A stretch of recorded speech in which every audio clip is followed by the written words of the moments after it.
Hey all, Ron here from Military Images Magazine with a new episode of Life on the Civil War Research Trail. The Confederate general picture here, Henry Heth, life dates 1825 to 1899, is a native of Virginia, son of a United States Navy officer, graduated at the very bottom of the West Point class of 1847. Despite his poor standing at the academy, Harry, as he was familiarly known, gained some notoriety in military circles before the Civil War for authoring a marksmanship manual stationed in the West for much of his early career. After Fort Sumter had changed, Harry resigned from the United States Army and joined his home state of Virginia into the Confederacy. He soon caught the attention of Robert E. Lee and served a short time as Lee's quartermaster in the Virginia Provisional Army. He and Lee became close friends and, according to one report, was one of the few officers that Lee addressed by his first name. Harry went on to advance to field command, and his actions in the southern Shenandoah Valley in 1862 aided Stonewall Jackson's efforts during his successful Valley campaign. Heth received a promotion to Major General, went on to division command. At Gettysburg, you students of the battle know that Harry's division, part of A.P. Hill's Corps, two brigades of Heth's division that he ordered on an early morning reconnaissance clashed with Union Brigadier General John Buford's cavalry and initiated a major engagement. In 1877, almost 15 years after the war, Harry offered his thoughts on Gettysburg and why it ended in failure for his friend, General Lee, and the Army of Northern Virginia. His opinions were published in the Southern Historical Society papers, and I want to share the relevant passage with you. Harry observed, the failure to crush the Federal Army in Pennsylvania in 1863, in the opinion of almost all of the officers of the Army of Northern Virginia, can be expressed in 5 words: the absence of our cavalry. Train a giant for an encounter, and he can be whipped by a pygmy if you put out his eyes. The eyes of an army are its cavalry. Before Ewell crossed the Potomac, General Lee wrote to General Stuart, commanding the cavalry, in substance as follows: Ewell will cross the Potomac on a certain day at a certain point. Hill will follow Ewell crossing on a given day at a given point. Longstreet will hold the gaps in the mountains and protect the crossing of these two corps. After Hill has crossed, Longstreet will vacate the gaps and follow Hill. On Longstreet vacating the gaps in the mountains, you will seize them and protect Longstreet's crossing.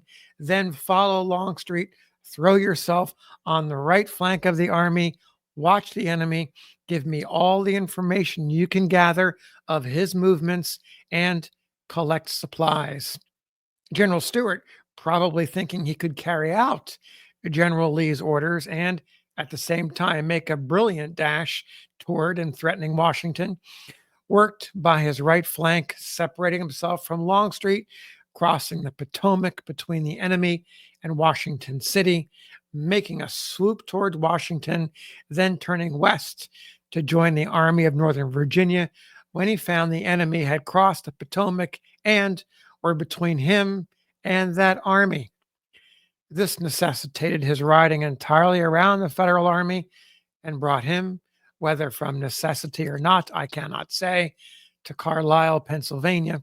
From this point, he struck south and joined the Army of Northern Virginia, being late in the evening of July 2nd. It is thus evident that so far as deriving any assistance from his cavalry from the early June to the evening of July 2nd, it might as well have had no existence. Every officer who conversed with General Lee for several days previous to the Battle of Gettysburg well remembers having heard such expressions as these: can you tell me where General Stuart is? Where on earth is my cavalry? Have you heard any news of the enemy's movements? What is the enemy going to do? If the enemy does not find us, we must try and find him in the absence of our cavalry as best we can. The eyes of the giant were out. He knew not where to strike. A movement in any direction might prove a disastrous blunder. I have stated above that General Lee's purpose in invading Pennsylvania was to break up the enemy's combinations, to draw him out from our own territory, and to subsist his army on that of the enemy's. While this is true, his intention was to strike his enemy the very first available opportunity that offered, believing he could, when such opportunity offered, crush him. And I here beg leave to differ from name redacted. When referring to the invasion of Pennsylvania, he says, the proof is that as soon as the latter, Meade, began to move, Lee, who had undertaken nothing but a raid on too large a scale, found himself so much endangered that he obliged to fight an offensive battle on the ground where Meade chose to await him. This determination to strike his enemy was not from the position he found himself consequent upon invasion, but from a leading characteristic of the man. General Lee, not accepting Jackson, was the most aggressive man in his army. This cannot and will not be contradicted. I am satisfied. General Lee, had he seen fit, could have assumed a defensive position, and popular opinion in the northern states would have forced the commander of the Federal Army to attack. And further, to corroborate the fact that General Lee was not compelled to attack Meade, quote, where Meade chose to wait for him, I will show I am confident that the Battle of Gettysburg was the result purely of an accident, for which I am probably more than anyone else accountable. Napoleon is said to have remarked that a dogfight might determine the result of a great battle. Almost as trivial a circumstance determined the Battle of Gettysburg being fought at Gettysburg. It is well known that General Meade had chosen another point as his battlefield. On the 29th of June, 1863, General Lee's army was disposed as follows: Longstreet's corps at or near Chambersburg, Ewell's corps, which had been pushed east as far as York, had received orders to countermarch and concentrate on Hill's corps, which lay on and at the base of South Mountain. The leading division, Heth's, occupying Cashtown at the base of the mountain, the cavalry not far from, probably at or near Carlisle. Hearing that a supply of shoes was to be obtained in Gettysburg, 8 miles distant from Cashtown, and greatly needing shoes for my men, I directed General Pettigrew to go to Gettysburg and get these supplies. On the 30th of June, General Pettigrew with his brigade went near Gettysburg, but did not enter the town, returning the same evening to Cashtown, reporting that he had not carried out my orders, as Gettysburg was occupied by the enemy's cavalry, and that some of his officers reported hearing drums beating on the farther side of town. That under these circumstances, he did not deem it advisable to enter Gettysburg.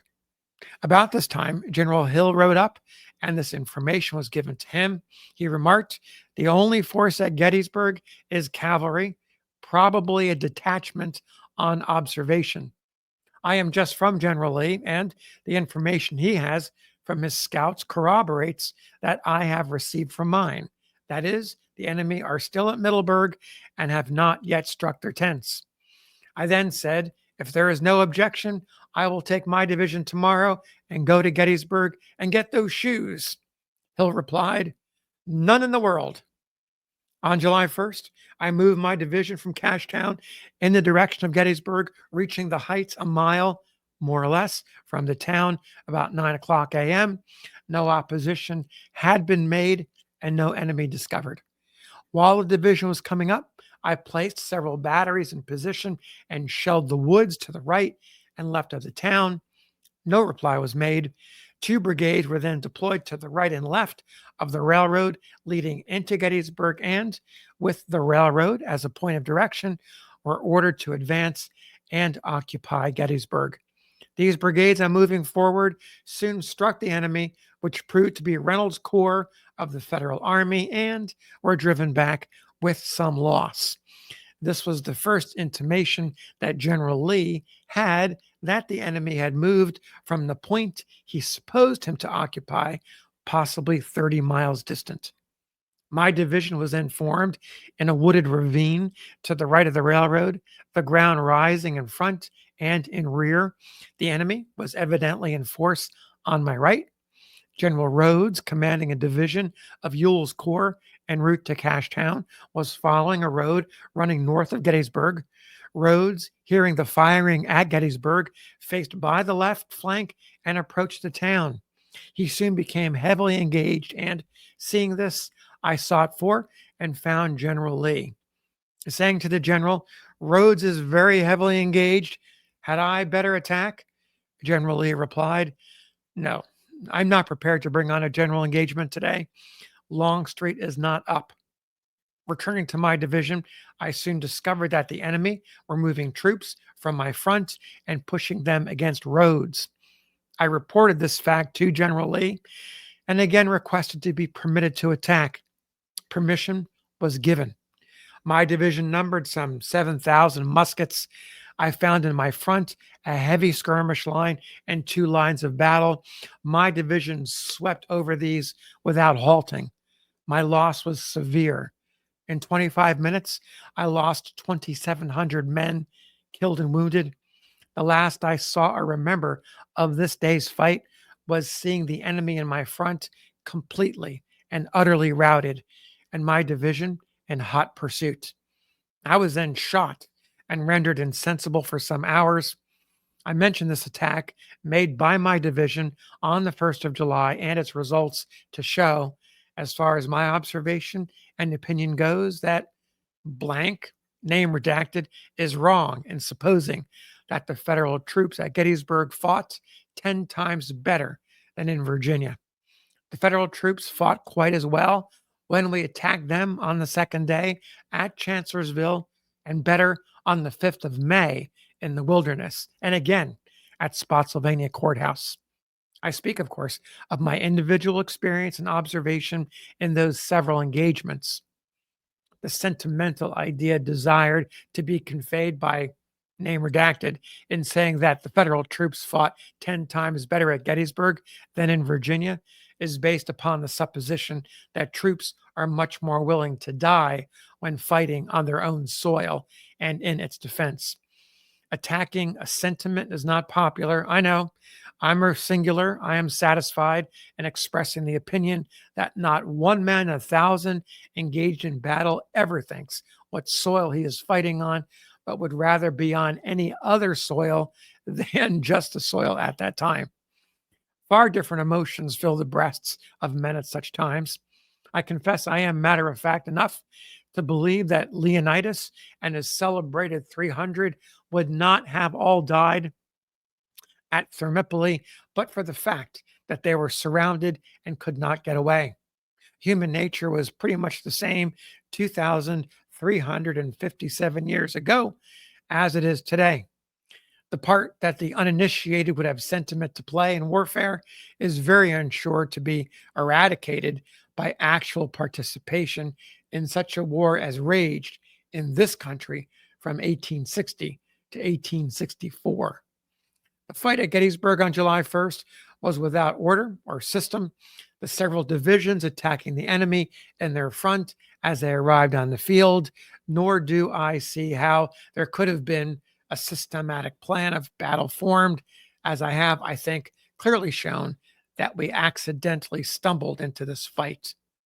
Longstreet's attack on July 2nd was, in my judgment, made entirely too late in the day. If it could have been made earlier, it should not have, or if it could not have been made earlier, it should not have been made at all. I was by General Lee's side when this attack was made, and the thought occurred to me then that if Longstreet was successful, night would rob him of the legitimate fruits of a victory. The attack on July 3rd, known as Pickett's Charge, made by Pickett's division, numbering some 4,500 strong and my own shattered division under General Pettigrew, numbering about 4,300 muskets, unsupported was, as was said of the famous charge of the 600 at Balaclava, T.S. Grande, mas ce n'est pas la guerre. In justice to General Lee, it must be here stated that orders were given by him for other troops to attack at the same time, which orders were not obeyed. Who should shoulder this responsibility, I know not.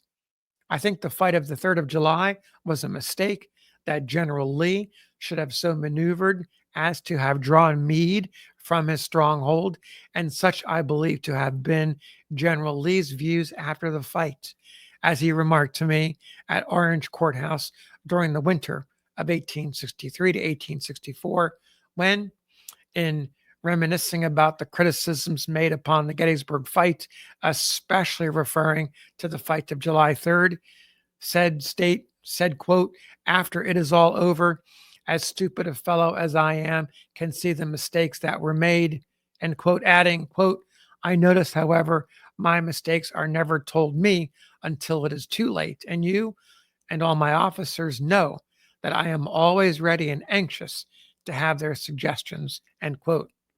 The fact is, General Lee believed the Army of Northern Virginia, as it then existed, could accomplish anything.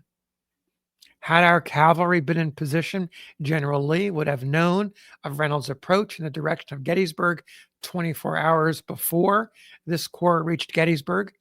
General Lee could and probably would, had he known the enemy were in motion, have occupied Gettysburg on the 29th or 30th of June and rendered his position impregnable. Had our cavalry been in position, General Lee, if he saw it proper, would have permitted Reynolds' corps to have occupied Gettysburg as it did, but instead of the corps being unmasked by 2 brigades of my division, it would have been attacked by Longstreet, Ewell, and Hill's corps. In that case, the fate of this corps no one can doubt, and had the enemy thrown forward reinforcements as he did, they would have been crushed in detail. Had our cavalry been in position, the chances are that the battle never would have been fought at Gettysburg. But whether there or elsewhere, the battle would have been planned and digested with the consummate skill and boldness which characterized the plans of the greatest of American soldiers in his 7 days' fights around Richmond, his discomfiture of Pope, his Chancellorsville fight, and his series of battles in 1864 from the Wilderness to Cold Harbor. Yours truly, Henry Heth. So there you have Harry Heath's take on the battle. The fact that he is known to have been such a close friend of Lee, the fact that Lee called him Harry, suggests to me that maybe he had some insight. He references the conversation he had reminiscing with Lee at Orange Courthouse in 1864. So it's an interesting viewpoint. I hope you enjoy it. Take care. We'll see you on the next episode of Life on the Civil War Research Trail.